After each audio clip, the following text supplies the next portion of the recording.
Takže tam v tom pádoku, v tom kameňolome, tak tam som na motorke jazdieval a som tam brázdil medzi tými ľuďmi, taký malý Maťo. A mne sa to veľmi páčilo, ako som spomínal, tak asi nejaká emócia vo mne zarezonovala. Inak tu máš pretekára, ktorý normálne šoferuje v aute, že ľava noha brzda, práva noha plyn. To je dobré. No, však tak to má byť, nie? No a takže podľa autoškoly, ideš tam, ideš to kolo a tu máš 50. A ty tam ideš 210. Fakt akože 4x naplo, celý zelený. Rodina sa ňom smiala, žena mu hovorila, vidíš, to ty jazdíš tak so mnou, mne tak býva zle. Ja som sedel vzadu. A do poslednej chvíle si myslel, že to tak má byť, že všetko pohode, vieš, a potom, že zrazu nebrzdiť na snehu, bam, bam. Strom.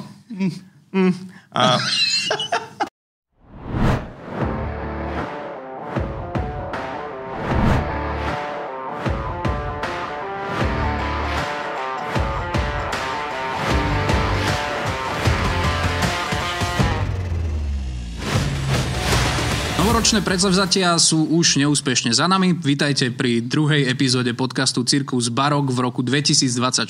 My sme Sifon a Luky a sme radi, že dnes medzi nami sedí nový hosť, ktorý je super. Sme vďační, že prišiel. Je to Maťo Homola, automobilový pretekár. Čau, Maťo. Čauko, ahojte. Servus, čaves. No, ako začať? Začneme asi od tej úplnej histórie teba, ale tak na úvod povieme, že my sme sa už zopárkrát stretli, sa poznáme, aj sme čo to spoločne zažili, čiže budeme sa rozprávať, verím tomu, že tak, ako by som to povedal. Distingované? Hej, ale chcel som povedať výživne. Tak výživne určite. Tak teda začneme teda od tej tvojej histórie a mňa by teda zaujímalo a myslím si, že aj mnohých ľudí, čo nás počúvajú alebo pozerajú, že ako sa dá dostať k tomu motošportu od malička, myslím. Tak relatívne jednoducho, môžem povedať, pretože vlastne motoršport, keď sa zoberieme, tak je veľmi finančne náročný, to je dôležité povedať, ale dosť jednoducho sa dá k nemu dostať, pretože skoro v každom, dá sa povedať, že krajskom meste alebo nejakom kraji Slovenska je nejaká motokárová dráha, kde si môže hocikto, aj ty, aj hocikto z vás vyskúšať ten stroj nejaký motoristický a či ho to baví alebo nie. Takže je to veľmi jednoduché, je to za relatívne lacné pretekanie a tam vlastne niekto, si myslím, že väčšina z nás ucítila ten pach toho motoršportu, tých spálených pneumatík, toho benzínu a sa nám to teda zapáčilo. Takže podľa mňa tie motokáry sú takým pekným entry levelom do toho motoršportu. No a potom to už je ťažšie, čo sa týka teda financií, aj toho, že akým smerom ísť a tak ďalej, ale myslím teda, že ten začiatok je určite, sú tie motokáry. Počkaj, prepáč, ale nalejme si čistého vína, lebo ono sa ľahko začína, ale asi ešte ľahšie sa začína, keď je tvoj tatko 15-násobný majster v pretekoch do vrchu a berie ťa od malička na tie okruhy. Tak ty si začínal v 4 rokoch, tak sa netvárme, že si bol úplne na rovnakej úrovni ako trebárs my dvaja. Ja som nikdy v živote trebárs nesedel v pretekárskom aute, tak povedz nám konkrétne, ako si to mal ty. Muselo to byť super, keď ťa otec brával od malička na tie okruhy. On ma brával na tie svoje preteky, on jazdil do vrchu, takže vlastne Peznická baba, to bol také synonymum takého najväčšieho podujatia, dá sa povedať, na Slovensku, čo sa týka tých pretekov. Takže tam v tom pádoku, v tom kameňolome, tak tam som na motorke jazdieval a som tam brázdil medzi tými ľuďmi, taký malý Maťo. A mne sa to veľmi páčilo, ako som spomínal, tak asi nejaká emócia vo mne zarezonovala z tých spálených pneumatík, toho smradu a oparov a neviem čo. A jednoducho tam som nejako tak vycítil, že by som asi chcel byť pretekár. A pravdepodobne niečo mi ten otec teda zanechal v tých génoch, pretože vlastne už som od tých spomínaných 4 rokov nejako chcel pretekať. Ale nebolo to také jednoduché, alebo také priamočiare, ako by si niekto myslel, že ja túto synáčik si začal jazdiť a to je jasné, ale vlastne ja som začal až relatívne neskoro, až nejakých tých 13-14 rokoch, takže dá sa povedať, že 10 rokov potom, ako som k tomu nejako tak pričuchol.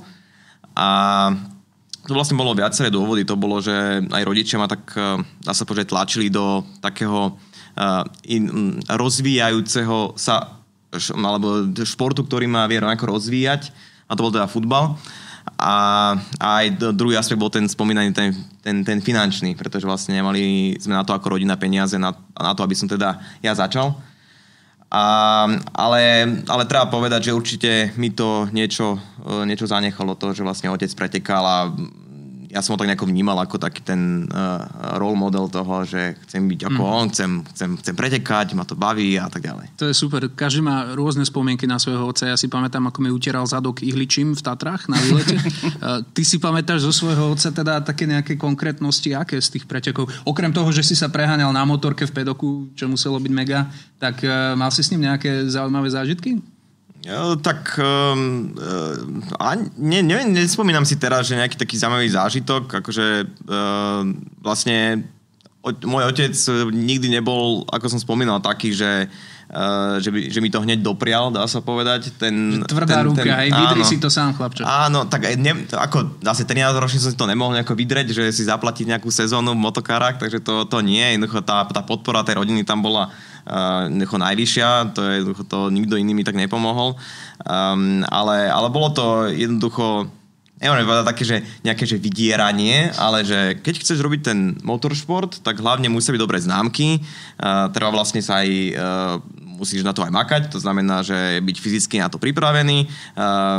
Takže vlastne aj ten futbal bol tomu nejako tak podriadený. A nejako sa, ja som si vlastne aj posledný rok alebo 2 striedal ten šport, to znamená, že jeden víkend boli preteky motokár, druhý víkend bol zápas futbalový a tak ďalej, takže trénerom na futbale sa to moc nelúbilo, ale potom vlastne raz to zlomilo a sme si vlastne aj tak v rodine povedali, že dobre, tak budem sa teraz plnohodnotne sústrediť na ten motoršport. A tento motošport, tento motokári sú v každom meste? Lebo ja si pamätám, že kedysi u nás v mojich rodných Topolčanoch boli motokári, ale teraz si nemyslím, že tam sú, čiže keď sa niekto takto rozhodne, musí asi veľa cestovať, nie? Áno.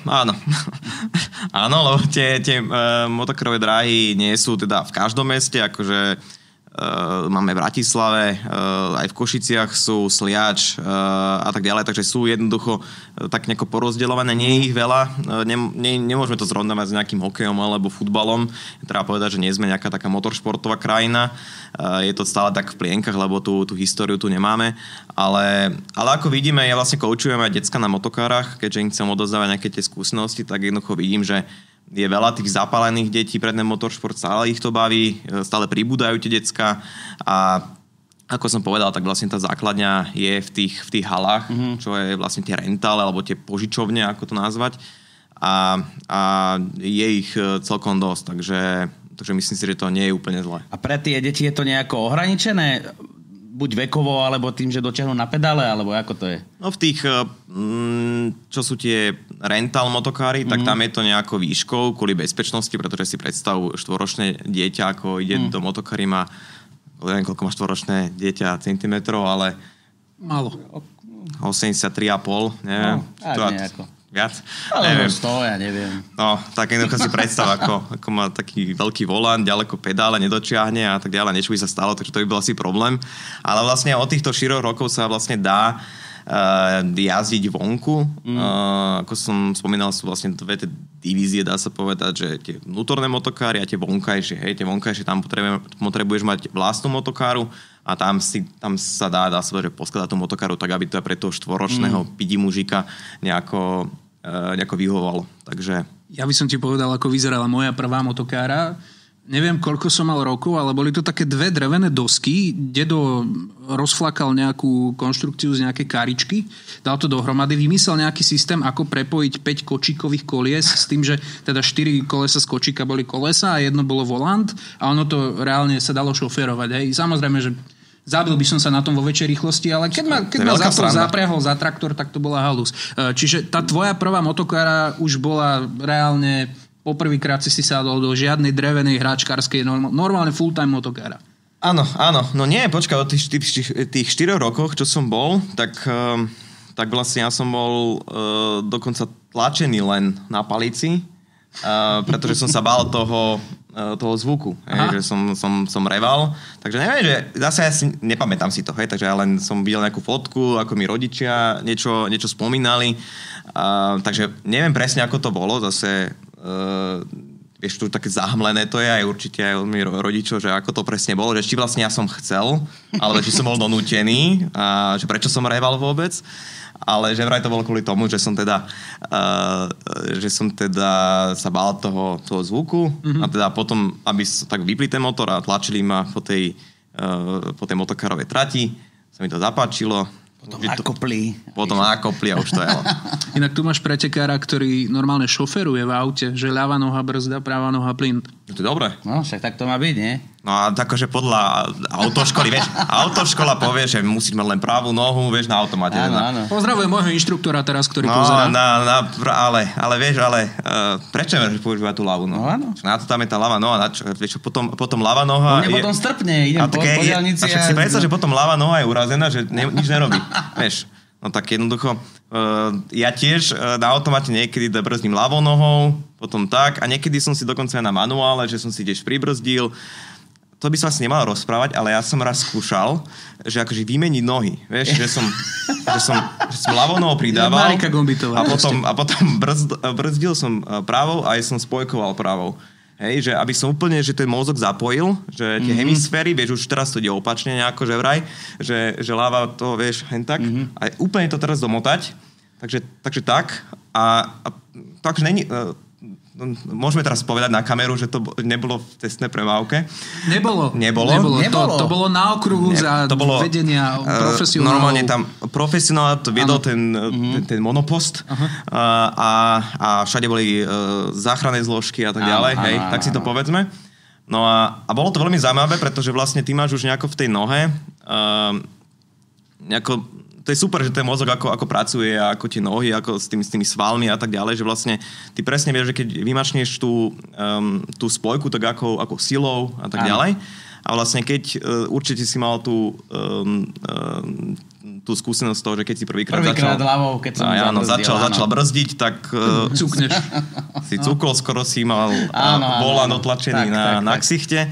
No a teraz je to asi to predstav, že máš opačne, že vlastne ľavou musíš, ja neviem, ktorá ľava práva, takže ľavou akože pridávaš plyn a potom vlastne brzdíš alebo spojkuješ vpravo, takže úplne to inak. A vlastne ty máš nejakú tú svalovú pamäť v tých nohách a sa to teraz celé otočí. Nebola z toho vajca, keď máš... Tak na chvíľu, vieš, keď máš ten challenge, tak to je podľa mňa... No a išlo to? Išlo to, jasné. Záchranné zložky neboli potrebné. Všetko bolo v pohode.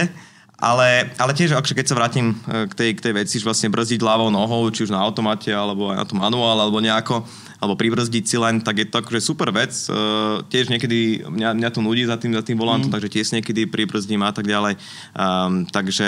Ale zase chápem, že prečo to učia tí v autoškole, pretože by to bolo moc komplikované pre laickú verejnosť. Treba povedať, že vlastne my v pretekoch brzdíme ľavou nohou, pretože nepreraďujeme rýchlosti zo spojku, takže bez spojky a vlastne je to rýchlejšie. No. Inak už sme to teda načrtli, tak sa povenujme téme automat manuál. Ty máš automat, ja mám automat.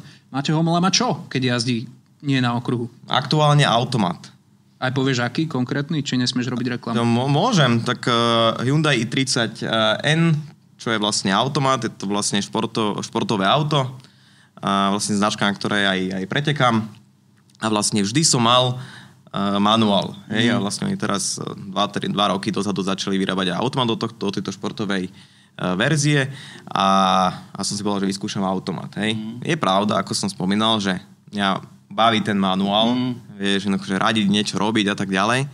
Ale napríklad pred rokom som mal operáciu zápestia a som ich teda potom poprosil, že či by nemohli nejaký automat požičať a normálne som tak zlenivel, že... Tak do mesta sa to viacej hodí. Je to pohodička, čo si budeme klamať. A ešte to Enko, keď spomínaš, tak to má naozaj krásny zvuk. Áno, aj si to vie poprtkať pekne. Áno, keď naštartujem, všetci sa zobudia, vedia, že idem preč.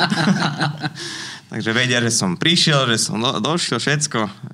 Každý o mne všetko vie. No a aj si tak profesionálne deformovaný z toho trošku? Že poviem príklad, sadneš, neviem, či chodíš autobusom, ale treba z autobusára by si videl vpredu, jak tú karosáckú páku radí, alebo k taxikárovi sadneš a vidíš, že sa nejak trápi na tej trojke, pozeráš otáčky, máš trošku takú snahu im to vysvetliť, že chlapci inak to robte? Nemám moc snahu, ja by som si moc neodvážil sa autobusárovi do toho kecať, pretože s tým nemá skúsenosti. Ale ja jednoducho si všímam také blbosti, že vidím, že niekto sa rozbieha strašne dlho na spojke a ja, že chudák spojka, chudák auto, ježiš, čomu to robíš? Alebo neviem zaparkovať, oškre, disk, zabolí ma to. Takže jednoducho veľmi veľa vecí si všímam až zbytočne, si myslím.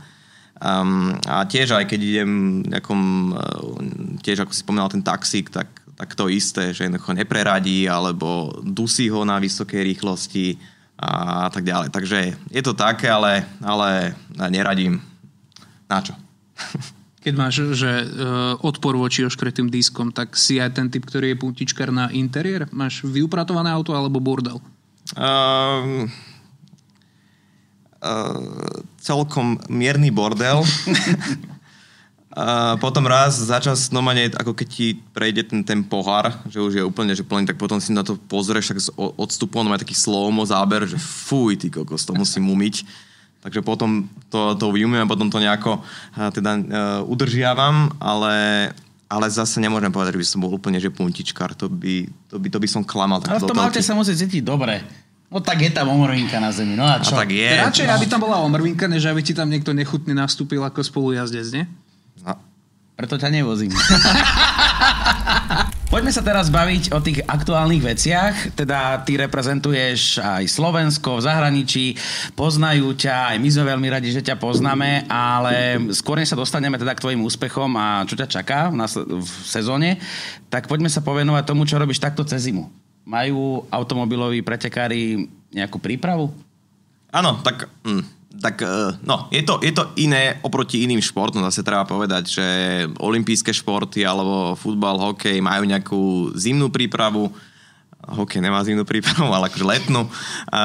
Jednoducho je to úplne iné. Nie sme pod nejakým takým drobnohľadom, dá sa povedať, tej federácie alebo nejakých tých trénerov, je to veľmi také individuálne a bohužiaľ vlastne nemáme aj nejakú takú podporu, dá sa povedať, toho štátu, takže vlastne všetko si musíme riešiť sami. A to znamená aj tú prípravu. A keďže viem, že to je veľmi dôležité, tak vlastne trénujem s mojím osobným trénerom, či už teda mentálne alebo fyzicky.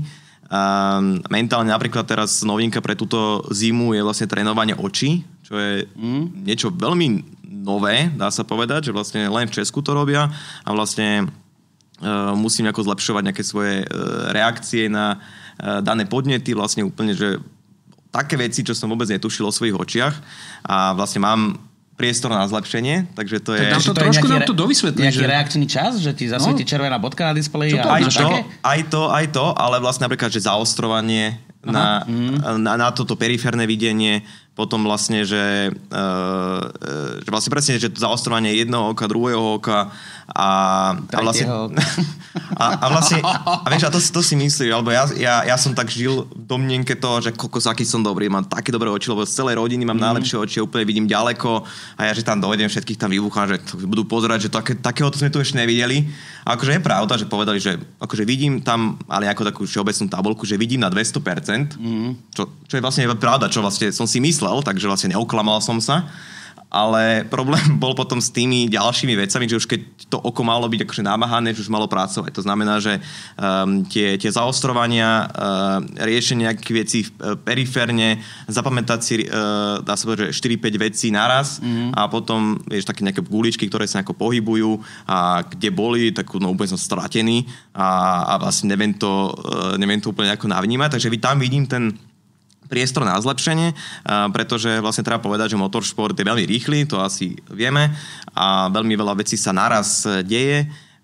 To telo musí, alebo vlastne tie oči a ten mozog musí jednoducho vyhodnocovať v milisekundách milión vecí, čo prídu, 5 aut vedľa mňa, 5 aut za mnou, potom o každom niečo vedieť, lebo každý jazdec je iný, takže viem, že čo môžu spraviť a jednoducho vyhodnocovať. Len periférne. Dobre, ja som ani nevedel. Ešte, že som tam otáčal hlavu. By som si nevšimol. Takže Takže jednoducho je tam veľa vecí, čo musí ten mozog riešiť a preto si myslím, že tam je veľký potenciál. Ešte prepáč, lebo mňa strašne zaujalo to s tými 200%, to fakt akože reálne ti povedali, že vidíš na 200%? Ale tak to bolo také, že pozrieme sa aj tam niekde dopredu. Ale povedali ti toto. Povedali mi to. Ja mám teraz chápať tak, že ja keď vidím trebárs na 100%, tak som šúpak? Napríklad áno. Ale 100% nestačí. Ja keď som bol na operáciu očí, keď mi robili oči, tak tiež som videl viac, jak je v podstate. Ale počíta sa to, že každé oko ti dá 100% a musí sa to zrátiť? Nie, proste vidíš dobre, že prečítaš tie tabulky tam hore, čo sú 100%. Ale ty vidíš ešte tí menšie písmenka. Áno, tam máš takú lineu, že toto vidí asi neviem, priemer, človek priemer a ja som videl ešte o 2 riadky dole. No. Ešte tam bol jeden malý riadok a ten sa neprečítal, takže ešte niekto vidí na 300%. Wow. No ale mňa by zaujímalo, že aký ty máš reakčný čas? To sa testuje nejako, alebo... si to videl, nejak si dal hore ruku. Áno, ale ja myslím, že v autoškole to aspoň bolo, si pamätám, že nám púšťali, ja neviem, že som išiel na tom simulátore a zrazu tam babka a musel som rýchlo... Trafil si ju, že čo tu robí? No. Nebol na prechode. Tak to je videohra. A ty čo? Toto neviem, ale vlastne aj s tým mojím trénerom, toto je vlastne vec, ktorá sa rieši v Česku a s tým mojím trénerom vlastne aj to implementujeme tieto veci do toho tréningového plánu, takže vlastne mimo toho fyzického tréningu, tak potom vlastne ideme na také tie presne reakčné veci, že zasvietí červená, zasvietí modrá a tak ďalej. Napríklad zelenú nemôžeš trafiť, takže oblbneš ten mozog a tak ďalej a tak ďalej. Takže neviem ti teraz presne odpovedať na túto otázku, nevyhýbam sa tejto odpovedi, ale neviem ti povedať, pretože to asi sa nedá nejako že odmerať, že takýto mám reakčný čas. Ja som myslel, že či sú tam, že keď chceš byť profík v tom, čo robíš, že či sú tam nejaké limity, že toľko to a toľko to musí byť. No to nie, ale zase, keď máš lepšie reakcie, tak je to myslím, že výhoda. A hlavne tam nejde o to, aj o to chcem povedať aj s tými očami, na margo tých očí, že to nejde o to, že len raz to tráfiš napríklad, nejaký reakčný čas, ja neviem, 200 milisekúnd, ale to musí byť 30 krát po sebe, v pol hodine alebo v hodine a v kúse a musí byť tá koncentrácia na 100% a to vlastne ide aj v tom motoršporte, že vlastne nemôžeš len jedno kolo zajazdiť dobre, ale musíš zajazdiť 20 po sebe. A ešte skôr ako sa dostaneme k sezóne, tak mňa by zaujímalo, počas korony bol teda ochromený aj motošport a na Facebooku som videl, že ty si normálne jazdil, dá sa povedať, že videohra, ale bol to teda profi simulátor. Nie? No a že toto je tiež v rámci tej prípravy možno, alebo či je to úplne iný svet? Nie, určite to je. Najznámejší príklad je taký, neviem, či poznať, taký jazdec, že Max Verstappen. Taký... To. Futbalista. To je taký... Ronaldo, bratranec. Ale z 8. kolena. A tento mladík, tak mimo toho, že je veľmi dobrý ten sim racer, tak aj vyhral niečo vo Formule 1, ale jednoducho on je presne tým príkladom, že on, Lando Norris, Leclerc a tak ďalej, títo mladí jazdci, ktorí jazdia teda vo Formule 1, tak trénujú na tie svoje preteky na týchto simulátoroch a dokonca Verstappen aj poráža tých jazdcov virtuálnych, alebo tých, čo len sedia doma, sú platení za to, že len 10 hodín denne len drtia tú hru, jazdia, potom ide Verstappen a porazí ich. Takže vlastne tu je vidieť, že vlastne je dobrý a je to veľmi reálne. Hej? Takže je pravda, že keď bola tá korona, tak nás to až tak veľmi nezasiahlo, ako možno iné športy, pretože vlastne my sme sedeli v tom kokpite, dá sa povedať, mali sme ten volant, mali sme tie pedále, jazdili sme proti ostatným jazdcom a vlastne robili sme skoro to isté ako v tom reále. Hej? A jednoducho bolo to veľmi zaujímavé, pretože napríklad v tom 20. alebo 21. tak bolo Virtual Le Mans, čo je vlastne 24-hodinovka, a my sme tam išli slovenský tím proti Verstappenovi, Alonsovi, Montoyovi, neviem, Button tam bol, jednoducho normálne, že také hviezdy a my sme tam boli a dokonca som prvý stint som začínal, tak som bojoval s Montoyom. Kto toto môže povedať? No, ja nie. A ako to dopadlo, ale teda... No, porazili sme Verstappena, lebo ten sa rozbil o 2 hodiny skoro ako my. Takže to stále spomínam, že sme ho porazili, aj keď on vyhrával, my sme boli nejaký 15. 20. Potom mu zavolala frajerka, že ideme von a potom musel vypnúť počítač. Potom to rozbil a my sme išli a sme to rozbili niekedy v noci. Akože bohužiaľ, stane sa. Ale veľmi dobrý zážitok a vlastne takto vlastne pokračujeme až doteraz. Mám aj svoj virtuálny e-športový tím, kde vlastne jazdíme či už z majstrovstvá Slovenska alebo nejaké zahraničné preteky a vlastne ešte veľmi dlho odpovedám na tú jednu otázku. Pohode, máme čas. Ja sa porozprávam sám, v pohode, ale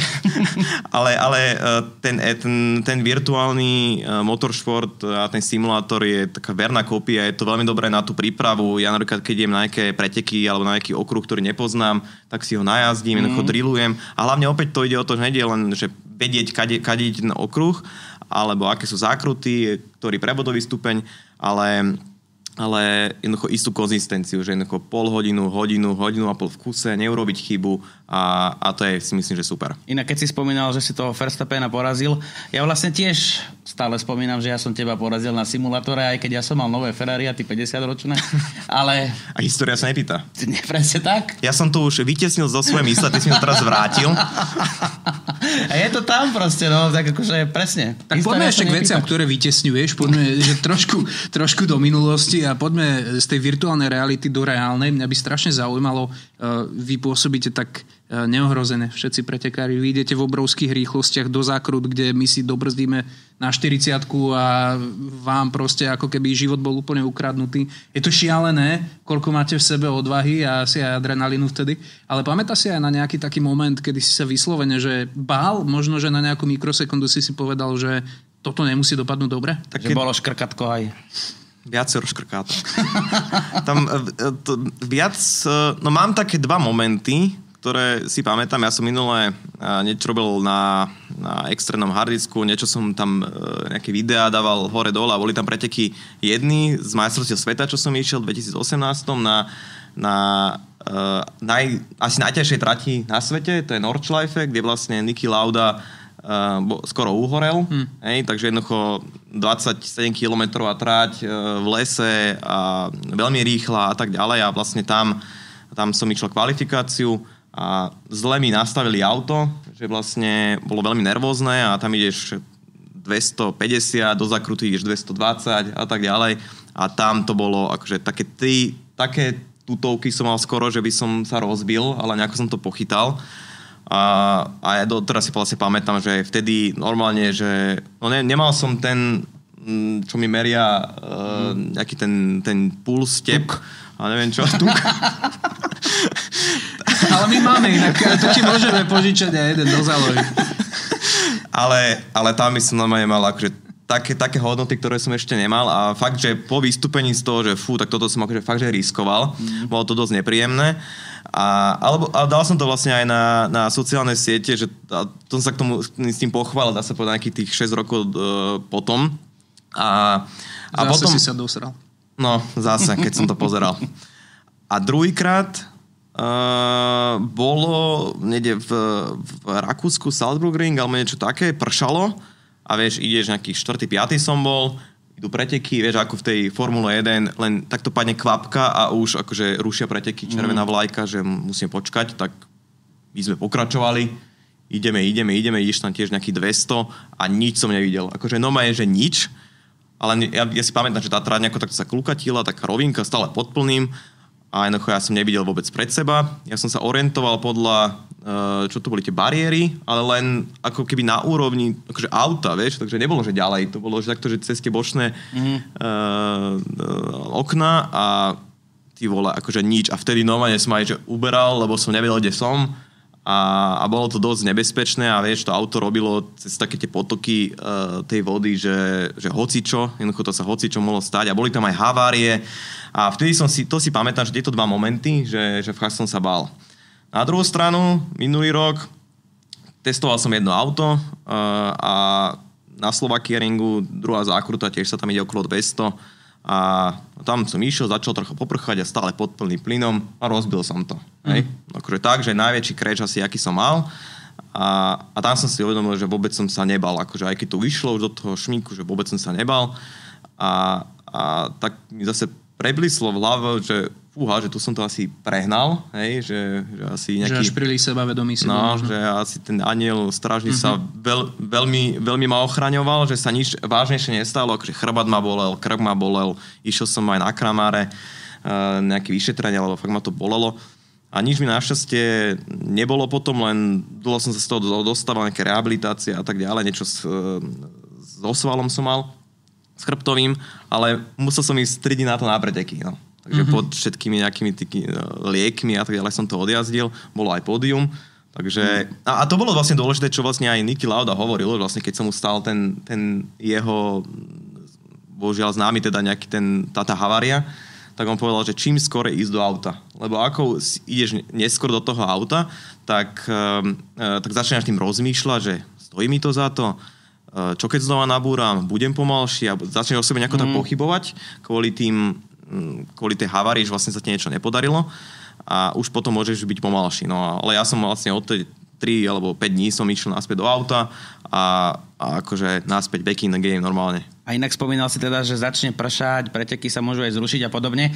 Ako to je s pneumatikami? Vy sa kedy musíte rozhodnúť, že obujem toto, alebo môžete aj prezúť počas? Alebo ako to je pre lajekov, povedz?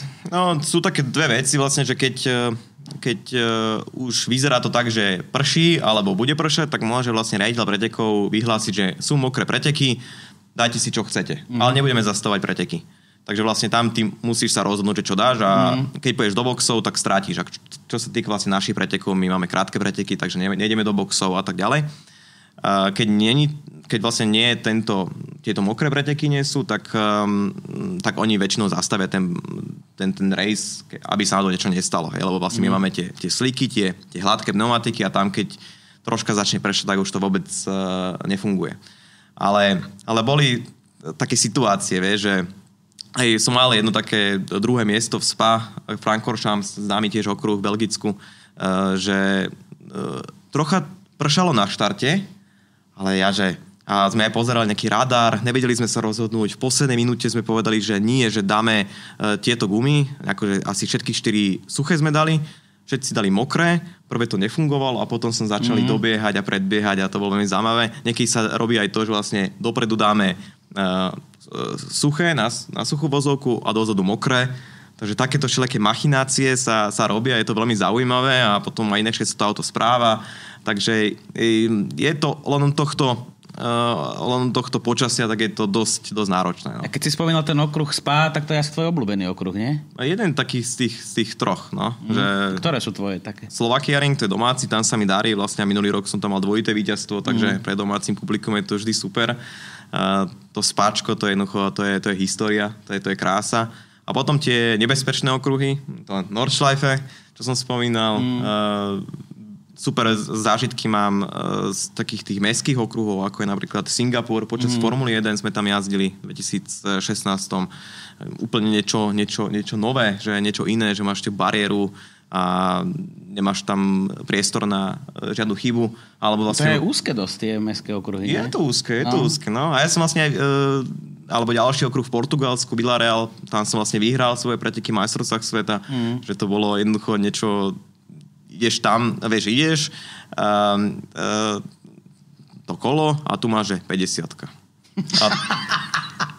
A ty tam ideš 210. Do základu. Tak sa zase máme takých pretekárov u nás. Dostaneme sa inak k tejto téme o chvíľočku, ale kým sa tak stane, a bude to už naša posledná téma dnešného podcastu, tak ja by som ti rád dal jednu otázku, taký oslý mostík urobím taký väčší, ale skús sa zamyslieť. Lebo predsa len sme v rockovom bare, tu sa hrá muzika, hrá sa nahlas, ty si hovoril o tých svojich zážitkoch, ktoré neboli úplne najpríjemnejšie, že teda si sa vystrašil, vyľakal, že to boli skoro nehody, alebo že si aj nabúral. Ak je taký vystrašený napríklad, že prídeš po takejto havárke, tak aj si pamätáš na pesničky, ktoré si potom pustíš? Máš nejaké také songy, čo možno sú pre teba dôležité a rád si ich vypočuješ, keď máš takýto zážitok? A potom zamýšľam sa, ako si povedal. Potom nie. Nemám ani žiadne také, že rozmýšľam, že či náhodou nechcem sa nejako extra ukludniť. Ani nie. Ja som, keď som mal tento negatívny zážitok na tom Nordschleife, tak som vynadal týmu, bohužiaľ, že prečo to tak spravili tie veci, takže tam nebolo nič s hudbou. Zóna A chleba mi jedine napadá. Ale nie, asi nie. Dobre, a máš teda motivačný song? Alebo burcujúci? Nemám. Normálne ja ani... Že ticho, klídek, pijanko. Normálne, že ticho, ja musím byť fakt, Radio Devín, hocičo. Lumen. Nemám, vôbec nemám také, že sa musím nejako namotivovať. Mám nejaké také, že kvázi dýchacie cvičenia predtým, vieš, aby som sa ako dal do kľudu. Viacej asi ide o to, že každý je úplne individualita, dá sa povedať, že v tom motoršporte, ale aj v športe všeobecne, že niekto sa potrebuje fakt, že násrať, že potom inak nepodáva výkon, niekto potrebuje byť v takom kľude, že mať nejakú ukludňujúcu hudbu alebo niečo také, že v sluchátkach a tak ďalej. Ja to vôbec nejako neobľúbujem. Ja jednoducho sa dám do kľudu a potom už som v takom tom svojom flow, v tej svojej bubline a vybavené. No dobré, keby sme to mali, že úplne to zjednodušme. Že nechajme teraz motoršport niekde na boku a proste ty, Maťa Homola, povedz, čo si pustíš do slúchadiel, keď máš chuť počúvať muziku. Čo počúvaš? No tak väčšinou, aj keď sme v rokovom bare, tak to nie, že by som teraz nejako velebil rock, ale je to rocková muzika, pretože to sa mi jednoducho že ľúbi, že nemám rád moc tie extra elektronické žánre a to ma akože nejako moc nechytá. Takže jednoducho, že tie klasiky, že Red Hot, Foo Fighters, a Mobyho mám veľmi rád a jednoducho takéto pohodičky, takéto klasiky, dá sa povedať. Lebo tie už úplne, že ten nejaký taký moderný, nový štýl ma nejako moc neťahá. No a čo som si ja všimol, že čo ťa neťahá na tvojom Facebooku je napríklad to, že keď ľudia nevedia šoférovať ostatní okolo teba a ty si začal teraz dávať také edukačné alebo edukatívne, ako sa povie. To je dôležité, že si použil múdre slovo. Ale múdre, áno, vyzerám dôležité edukatívne videá. Áno, no. Sú to edukačné, že? Áno, no, tak. Nie, dobre to je, pekne si to povedal. Ako to môžem povedať? Proste videá, no. Proste pekné videá, kde učíš ľudí čo? Jazdiť. Lebo ja vidím to asi každý z nás, a to je veľmi dôležité, že každý z nás skoro má vodičák alebo jazdí a chápe nejakým zákonom alebo cestné premávky, ako to má byť, každého niečo vytáča a ja som si uvedomil, však nikto nerobí takú nejakú osvetu. Tak ja, že kto to má robiť, keď nie ja? No presne. No tak som sa toho chytil, že treba niečo robiť, lebo vieš, ako sa hovorí, čo si spravil pre slovenský hip-hop, tak ja ako pretekár tak som si tiež kladol tú otázku, že by som mal niečo spraviť a tak sa snažím nejako nenasrať veľa ľudí, tak diplomaticky, tak mierne vtipom, aby to pochopili, aj keď to veľa ľudí nechápe, že sa v tom vidí a potom začne ma osočovať a niečo také. A jednoducho, ale stále som v rámci nejakého zákona takého sedliackého rozumu, hej. Takže to som sa snažil, že ako jazdiť, ako chodci. Ešte keď mám to vymyslené, keď prídu cyklisti, kolobežkári. Aj to je moja téma. Tak to musím tak poňať, musím to premysleť, aby ma polovica Slovenska úplne nehejtila. Magistrát ťa vyhodí na ulicu z bytu. Pozor pri cyklistoch. Ale počuj, keď teda hovoríš o edukatívnych alebo edukačných videách, tak ja mám pre teba žiaka, však Andrej Danko, halo.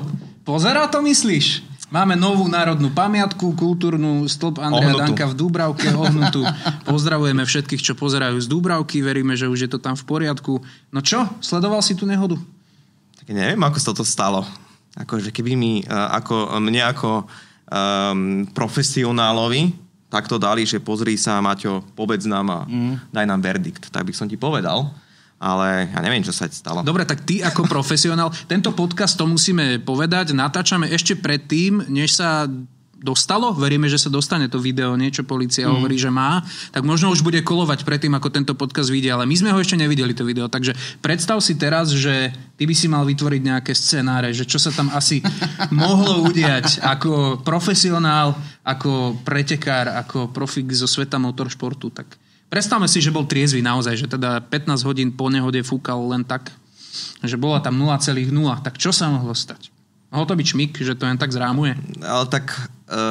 Keby išiel 50, tak tam mal ísť? Vždy sa hovorí, že musíš prispôsobiť tú rýchlosť vozovke a čo tam nasleduje, takže tam pravdepodobne, keď to bol v križovatke, tak asi odbáčal z niekadiaľ. Ja ani som nevidel vôbec tam, kde to bolo, alebo tú križovatku, ale tak asi neprispôsobil rýchlosť premávke, alebo ho niečo vyrušilo počas toho jazdenia. Mm-hmm. Ale akože neviem. Niekto. Alebo...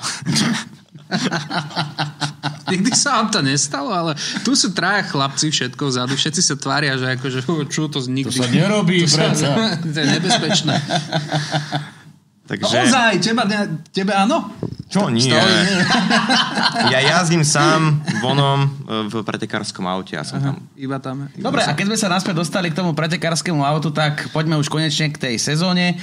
Tak aké sú vyhliadky? A čo chystáš pre nás? Ako nás potešíš? No tak vlastne minulý rok sa mi podarilo vyhrať šampionát TCR Eastern Europe, kde som šampión, takže vlastne pre tento rok 24 tak chcem zahájiť palbu na obhajobu titulu a vlastne uvidíme ešte ako to bude, ale vlastne som ako jediný Slovák kvalifikovaný na svetové finále tej mojej kategórii medzi 60 najlepšími jazdcami z celého sveta, ktorí boli vlastne kvalifikovaní z 1200, čo si myslím, že je veľký úspech. Som sa kvalifikoval ako 15. miesta, čo je úplne, že mega. Ešte uvidíme, že či tam pôjdem, lebo to jednoducho je aj o financiách a o ďalších veciach. Ale teda toto ma čakajú ma tie virtuálne preteky, ktoré sme spomínali. Budem koučovať decka na motokárach, kde mám nejakých 3-4 majstrovstvách Slovenska a Česka a ešte nejaké ďalšie veci na Slovakieringu, ako sú nejaké coachingy, dá sa povedať aj tých dospelákov a taktiež aj race taxi na Slovakieringu, čo je tiež veľmi zaujímavá aktivita pre mňa. To by si mohol povedať, čo to vlastne znamená. No, to je vlastne, že ja idem v pretekárskom aute a vedľa mňa by si napríklad ty alebo ty, že by ste tam, nie naraz, ale že by ste tam posadili na pár kôl a ja vás prevezem v tom... Ale plná palba? Áno. No tak nejdem tak ako čo spomínam tie rizikové momenty, takže tak nejdem. Tu by som ani ja vedľa seba si nesadol, lebo to by som si sám sebe neveril vtedy. A už ti niekto takto naložil na palubovku? Posledný krát úplne som išiel posledné race taxi minulého roka. Idem si pohoď a ja neviem, či som nejaký divný, ale jednoducho ja musím ísť naplno, aj s tým, alebo že 95%, aby som nepovedal, že úplne naplno, aby jednoducho mal ten človek z toho zážitok. Ale každý mi hovorí, že máte čo robiť, však oni nepoznajú rozdiel medzi 80 a 95%. Oni sú úplne mimo z toho, že to brzdí neskoro, že je... Ale musím ísť no a tak som išiel a už v prvom kole už mi ukazoval, že pomalšie, taká roztrasená ruka a periférne si zbadal. Ani som nemihol očami. Som videl som, koľko prstov ukazuje všetko. A ja, že dobre, však ešte máme jedno kolo, že OK, tak zvolním. Tak ja som zvolnil na tých svojich 80 asi, alebo 70. Tak už potom úplne, že zlé, už zlé mu bolo. A ja, že dobre, to už tak vždycky býva. Ja som išiel nekaj v lietadle a tiež už až na konci mi až ma naplo. Takže jeho naplo 3x-4x už ako sme chádzali do boxovky. A našťastie to všetko nechal v sebe. A ja si pamätám, že som ho ešte predtým ponúkal, dáte si niečo, že nejaké jedlo tu máme. Kinedril. A tak ďalej. A on že nie, radšej nie. No takže chvála Bohu, že si nič nedal. Ale fakt akože 4x naplo, celý zelený. Rodina sa ňom smiala, žena mu hovorila, vidíš, to ty jazdíš tak so mnou. Mne tak býva zle. Takže fakt toto bolo, že ho žena úplne na neho. Takže vidíš, nemáš jazdiť so mnou takto rýchlo, so mnou metať. Tuto to máš. A potom to rodina inak kúpila, takže možno nás chval. No, takže toto, ale to je fakt, že len 1, 2, 3, ktorým sa to takto stalo. A potom ja som tak uvedomil, zase hovorím, že neviem, či som nejaký divný, lebo ja som si povedal, že dobre, tak teraz som fakt išiel veľmi dobre, lebo mu bolo zle. Potom, keď niekomu není zle, že len tak vystúpi, že tak ja, že tak dobre som išiel, že zle, ale... A potom akože všetci, že super, aj taký väčšinou vystrašení z toho, keď vystúpia. Ale akože je to pre nich veľký zážitok, pretože tí, čo nikdy neboli na okruhu, nejazdili motokári alebo nemajú s tým skúsenosti, tak tak vieš, keď ideš 200 km rýchlosti a brzdíš na 50 metroch, že akože silná brzda, tak ťa to hupne dopredu, tie odstredivé síly, vôbec nie si na to zvyknutý ako človek. Musí to byť taký masaker, lebo ja som si bol raz zajazdiť na Slovakia Ringu, šoferoval som ja, dal som 210 na tej rovinke, to bolo myslím nejaké Porsche GT3 a keď si ale predstavím, že ja som ten inštruktor vedľa mňa, čo sedel ešte s cudzým človekom, neviem, či by som si takto úplne sadol. Čiže asi pre tých ľudí to, akože jasné, že majú v tebe akože, že bezpečie, však si Maťo Homola, ale asi tam musí byť taká riťka stiahnutá. No, dobre, chlapci, našli sa tu akože dvaja pretekári, tak to poďme využiť. Ja som není pretekár. Ja pretekár. Vy ste mali spolu, ale taký pretekársky zážitok. Nie som sa dopočul od niekadiaľ, že ste mali jeden veľmi zaujímavý spoločný pretekársky zážitok, ktorý sa skončil mimo cesty, čo? Yeah. Čo? Počkaj, to? V lese? To sa ešte spomína? No, ale priznaj to, jasné, čerešnička na záver. Ale bolo to pekné video. Pekné video, áno. A každý si myslel, že to bolo hrané. Áno. To si mi vlastne ty hovoril potom. No dobre, búrali ste, aby sme to vysvetlili. Že búrali. Išli sme na hryby. Sa mi to strašne ľúbi, že búrali. Že akože moju chybu sme dali, že na nás. Že búrali sme. To je ako vo vzťahu. Vieš, niečo dojebe žena, ale tak sme to proste nejak takto chceli. Povieš to tak. Ale akože môžeme povedať, že vlastne búral som ja. Si bol búraný. Áno. Ten si až ja som sedel vzadu. A do poslednej chvíle si myslel, že to tak má byť, že všetko pôjde, vieš, a potom, že zrazu nebrzdiť na snehu, bam. Strom. A potom tak trápne mi bolo. Úplne trápalc najväčší. A potom hovorili, že a potom osúpom času, že to je dobré, však aspoň, že video bolo dobré. A potom, malo to videnia, no. No, takže tak a potom a mňa, ale to je hrozné. Teraz si mu otvoril niečo. Áno, lebo sa mi... Čakry. Lebo sa... No niekoľko rokov potom mi niekto povedal, že čo ty, čo si búral do stromu a niečo také. Chápeš to? Si ťa zapamätal. To budeš mať vytesané na náhrobnom kameni, chápeš? Maťo Homola, ten, čo búral do stromu. Áno, aj u vás v rádiu potom to bolo tie, že ako už prestali volať. Ale potom si z toho robil aj Tomáčo srandu, aj všetci. Takže tam to bolo legendárne, no. A tuším, to bolo tiež v Dubravke, nie? No fakt. Že? Hore, no. To... Náhoda? Myslím si, že nie. Ale naopak, tento strom neuhol. Ani sa neohol. Ten tam stojí dodnes. Ale nikto tam nedal plaketu, že zatiaľ. Tak môžeme dať, no. A máte GPS súradnice? A možno by sme našli. Ale ktorý z tých stromov to bol. Ty kokos, no. To teraz zase som to vytesnil. No, tak dobre, teraz si to pár rokov bude trvať, pokým to zasa vtesnáš. Ale chlapci, ja si inak myslím, že môžeme to tu aj skončiť, podľa mňa. Toto bolo veľmi pekné, že ste zo seba vyplavili takú vôbec... No. Zbal som sa, že to bude žlč, ale bola to láska. Bolo to vyplavenie plné lásky a pozitivity. Áno. Ja som mal tedy tiež krkatko a v pohode. Prezliekol som sa a som tu.